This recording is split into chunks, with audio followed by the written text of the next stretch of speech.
ঢাকায় নতুন বাসা খোঁজা মানেই কিন্তু একটা বড় মাথা ব্যথা।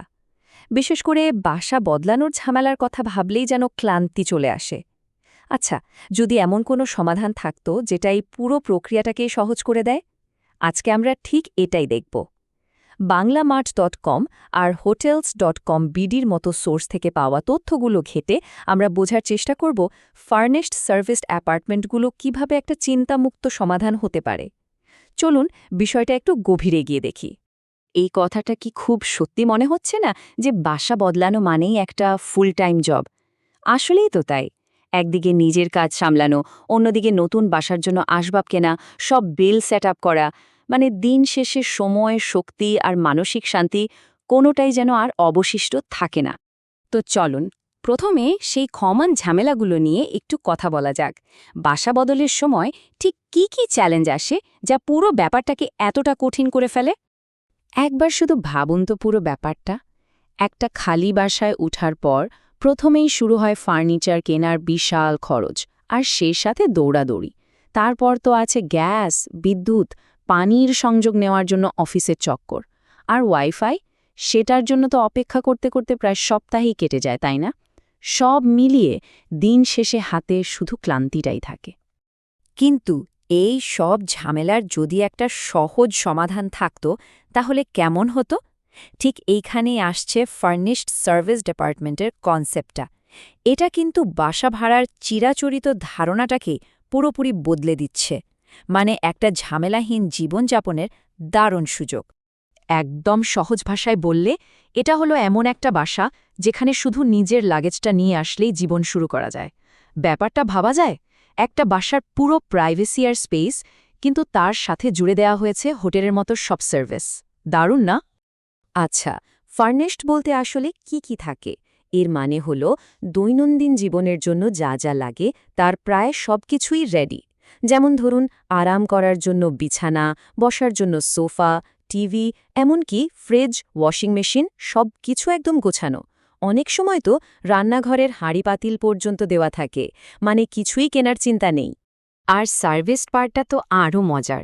এর মানে হলো বাসা পরিষ্কার করা বা কোনো কিছু নষ্ট হলে সেটা ঠিক করা, এই সব নিয়ে কোনো মাথা ব্যথাই নেই। একটা ফোন করলেই সব ঠিক। এমনকি ওয়াইফাই বা অন্যান্য ইউটিলিটি বিলের ঝামেলাও পোহাতে হয় না। বেশিরভাগ সময়ই এগুলো ভাড়ার মধ্যেই অন্তর্ভুক্ত থাকে। তাহলে একটা সাধারণ বাসা আর একটা সার্ভিস অ্যাপার্টমেন্টের মধ্যে আসল পার্থক্যগুলো ঠিক কোথায়? চলুন এবার দুটোকে পাশাপাশি রেখে বিষয়টা আরও সহজভাবে বুঝে নেওয়া যাক। এই তুলনাটা দেখলেই কিন্তু বিষয়টা একদম পরিষ্কার হয়ে যায়। একদিকে সার্ভিস ডিপার্টমেন্টে আসবাবপত্র, মেইনটেনেন্স, এমনকি বাসা পরিষ্কারের দায়িত্ব তাদের। অন্যদিকে একটা সাধারণ বাসায় এই সব কিছুর দায়িত্ব কিন্তু আমাদের নিজেদেরই নিতে হয়। আর সবচেয়ে বড় যে সুবিধাটা, সেটা হলো চুক্তির মেয়াদ।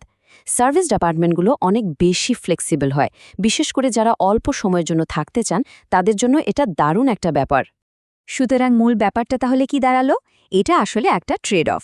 হ্যাঁ, সার্ভিস ডিপার্টমেন্টের মাসিক ভাড়া হয়তো সাধারণ বাসার চেয়ে একটু বেশি মনে হতে পারে, কিন্তু এর বিনিময়ে ফার্নিচার কেনা বা বাসা সেট করার যে বিশাল একটা প্রাথমিক খরচ আর মানসিক চাপ, সেটা থেকে কিন্তু পুরোপুরি মুক্তি পাওয়া যাচ্ছে। এখন প্রশ্ন আসতে পারে, এই ধরনের বাসা কি সবার জন্য? মানে কাদের জন্য এই ব্যবস্থাটা সবচেয়ে বেশি কাজের? চলুন এবার সেটাই একটু খুঁজে বের করি।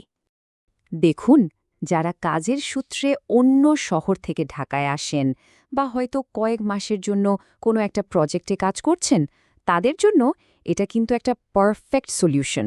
আবার ধরুন, যারা লম্বা সময়ের চুক্তিতে আটকা পড়তে চান না বা ফার্নিচার গোছানোর মতো ঝামেলায় যেতেই চান না, তাদের জন্য সার্ভিসড অ্যাপার্টমেন্টের চেয়ে ভালো বিকল্প আর কি হতে পারে?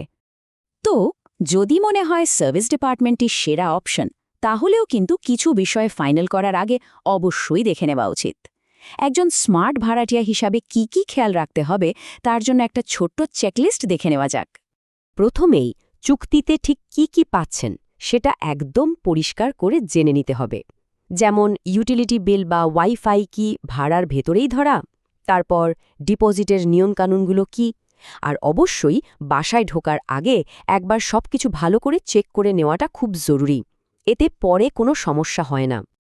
আসলে দিন শেষে সার্ভিসড অ্যাপার্টমেন্ট ভাড়া নেওয়ার মূল উদ্দেশ্য কিন্তু একটাই, নিজের মূল্যবান সময় বাঁচানো আর মানসিক শান্তি নিশ্চিত করা। এটা বাসা গোছানোর সব টেনশন দূর করে একটা ঝামেলাহীন জীবন শুরু করার সুযোগ করে দেয়। তাহলে শেষ প্রশ্নটা কিন্তু এটাই, আমাদের সময় আর মানসিক স্বস্তির মূল্য আসলে কত? এই প্রশ্নের উত্তরটা খুঁজে পেলেই কিন্তু বোঝা যাবে সার্ভিসড অ্যাপার্টমেন্ট আমাদের জন্য সঠিক পছন্দ কি না। ব্যাপারটা আসলেই ভেবে দেখার মতো, তাই না?